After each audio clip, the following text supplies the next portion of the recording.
You are listening to Alex Nanlohi Podcast, to know the Lord and to make Him known.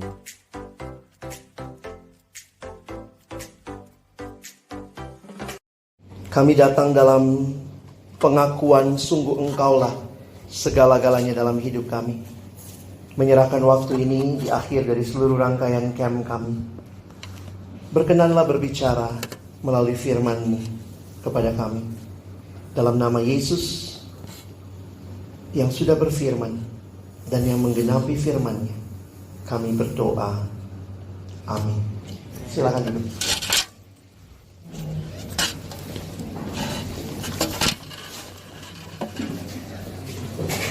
Kita sampai di acara yang terakhir di camp kita.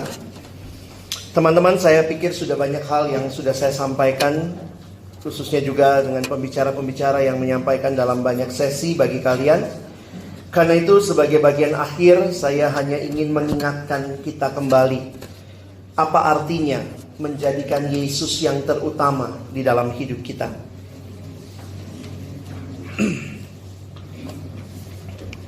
Gospel-centered life.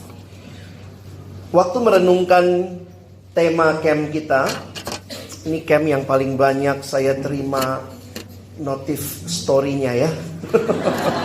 Orang di Jakarta sampai nanya, itu camp apa sih bang gitu ya. Apalagi waktu lihat gambarnya mereka pikir ada konser di Bali. Ini kayak konser rock begitu ya.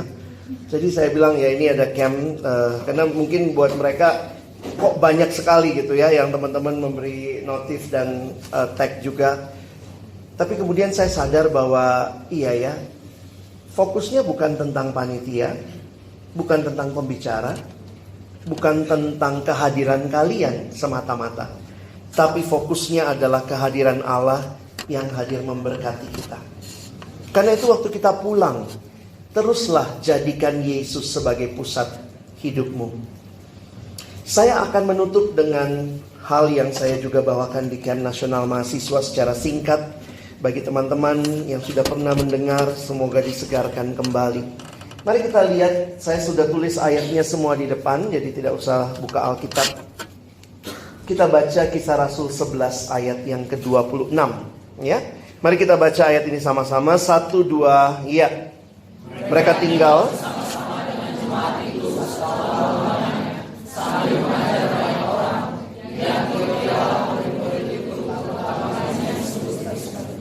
di Antioquia lah murid-murid itu untuk pertama kalinya disebut Kristen. Kalau kalian perhatikan istilah Kristen pertama kali muncul di Kisah Rasul pasal 11 ayat yang ke-26. Dan ini muncul 2 kali lagi. Jadi di dalam Alkitab kita perjanjian baru secara khusus istilah Kristen hanya muncul 3 kali di dalam bahasa aslinya. Memang kalau kalian melihat Lembaga Alkitab Indonesia menerjemahkan juga beberapa kata Kristen, sehingga kalau kalian searching ada kurang lebih 6 kali muncul kata Kristen. Tapi aslinya cuma muncul 3 kali. Pertama di Kisah Rasul 11, lalu di Kisah Rasul 26. Ketika Paulus menjawab atau Paulus berbicara pada Raja Agripa, dan kemudian dikatakan oleh Raja Agripa, hampir-hampir saja kau yakinkan aku menjadi orang Kristen.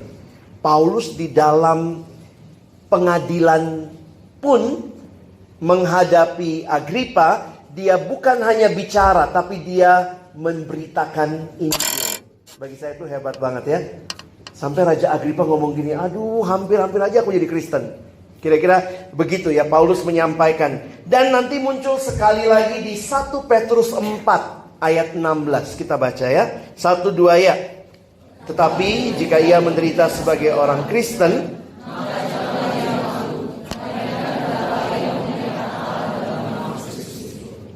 saudara yang dikasihi Tuhan, melihat munculnya pertama kali istilah Kristen ini dengan istilah kata pasif di situ.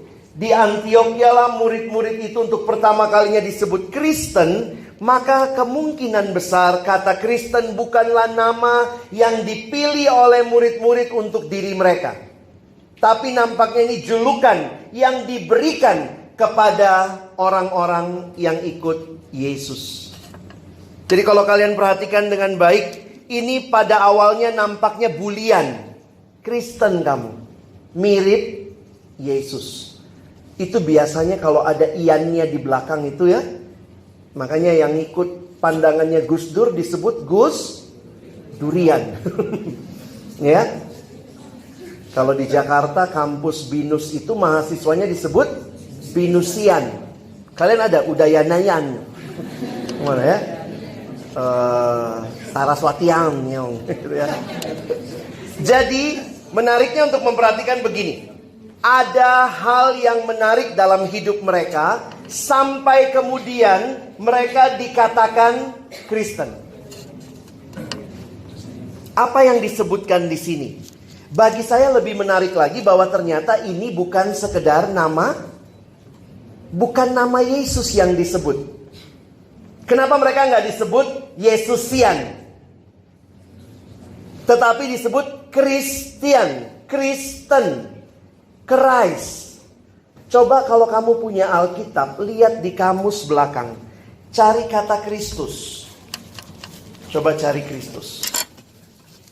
Baru tahu lagi ada kamus ya. Oh, begitu ya. Parah banget. Coba lihat kata Kristus.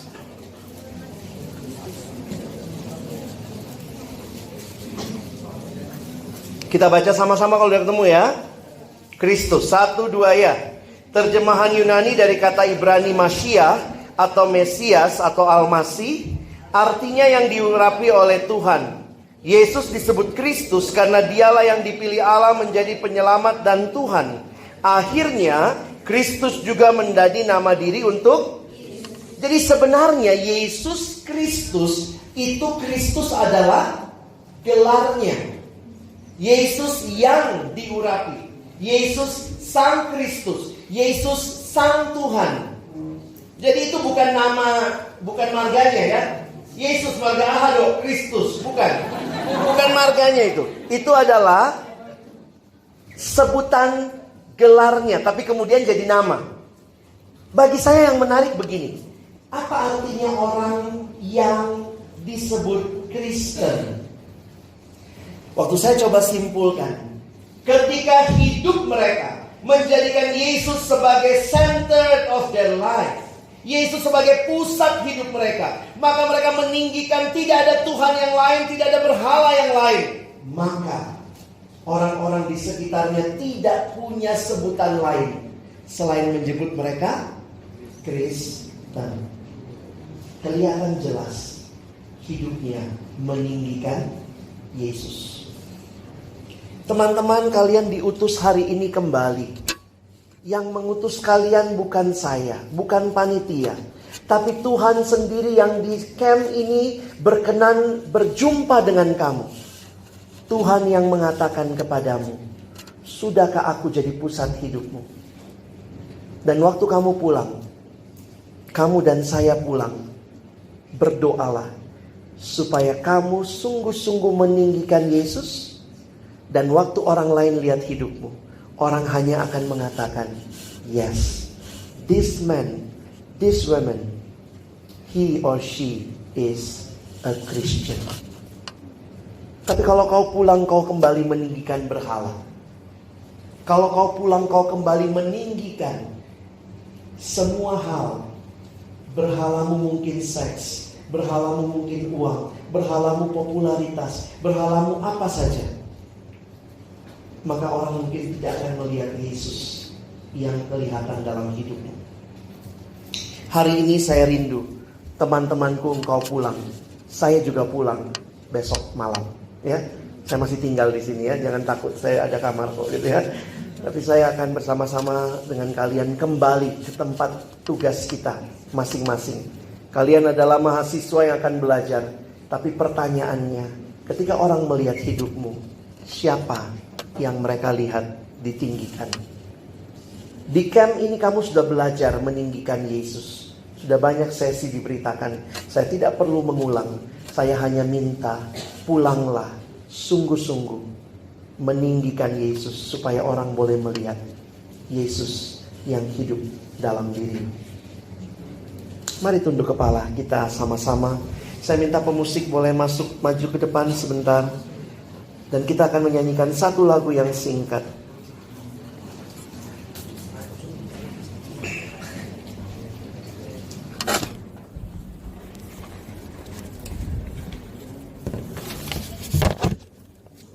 Mari semua tunduk kepala berdoa di hadapan Tuhan.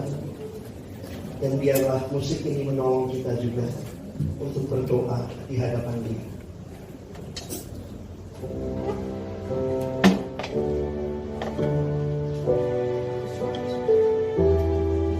Mari dengan lembut saja kita nyanyikan yang terutama di dalam hidup. Yang terutama di dalam hidup ini, meninggikan nama Yesus. Yang terutama di dalam hidup ini, memuliakan namanya. Haleluya, haleluya, haleluya.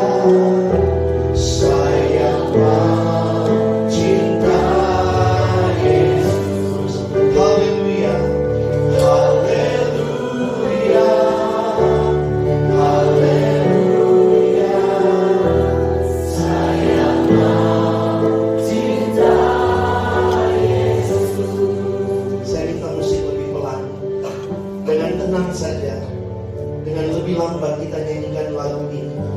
Saya tidak tahu teman-teman akan pulang kemana, tapi yang saya tahu setelah camp ini, Tuhan berikan kekuatan bagi kalian untuk hidup meninggikan Yesus.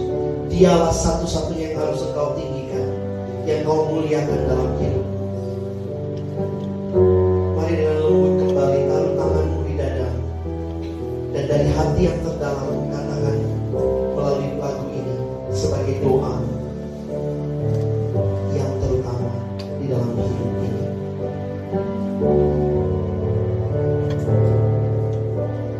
Yang terutama di dalam hidup ini, meninggikan nama Yesus. Meninggikan nama Yesus. Yang terutama di dalam hidup ini.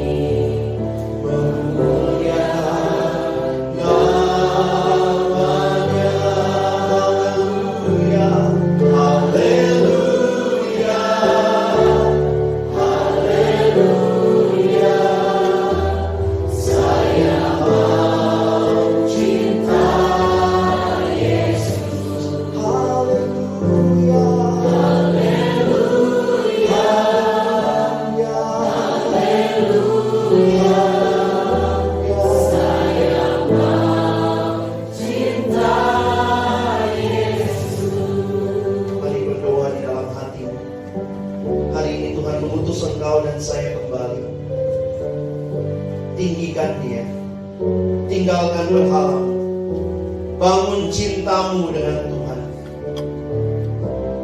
Kembalilah di dalam kekuatan yang dari Tuhan. Tuhan mengutusmu dalam dunia supaya dunia melihat Yesus yang kau tinggikan, bukan yang lain.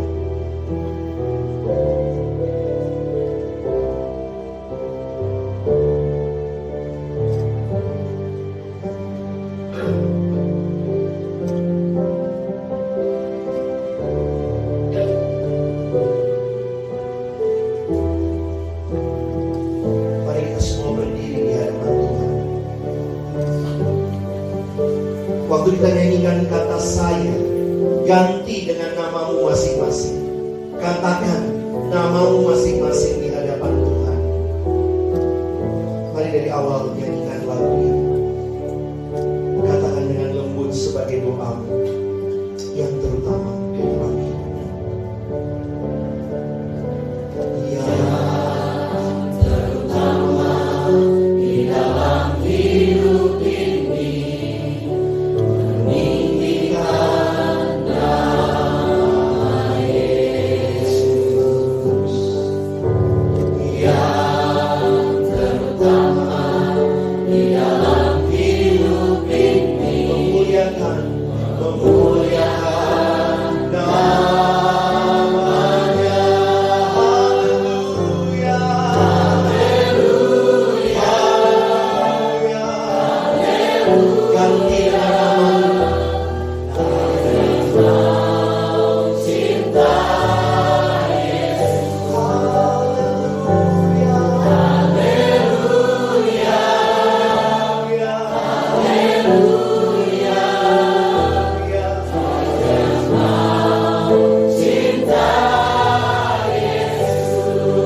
gampang sekali kita bicara di sini. Alex mau cinta Yesus, tapi pulang tantangan tidak akan semakin mudah.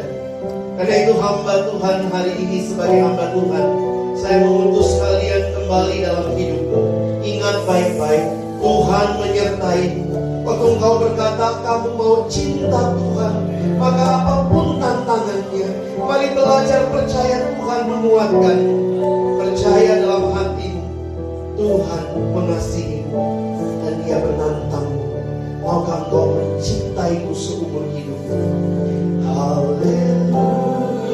Dengan lebih lembut katakan, sebutkan namamu di hadapan Tuhan.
Tuhan, ini janji kami.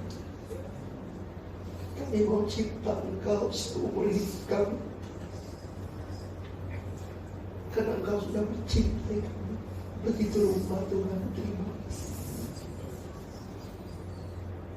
Kami akan kembali ke kehidupan kami.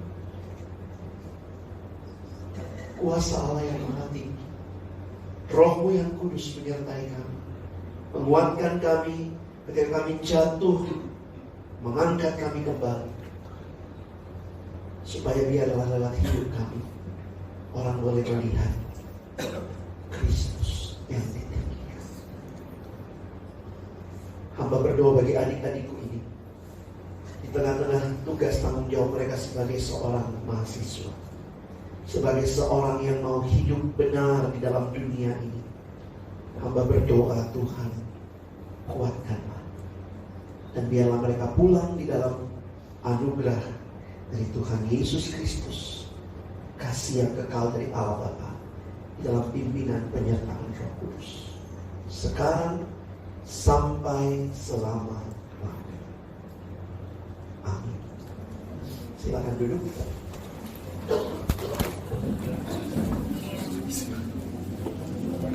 Bang.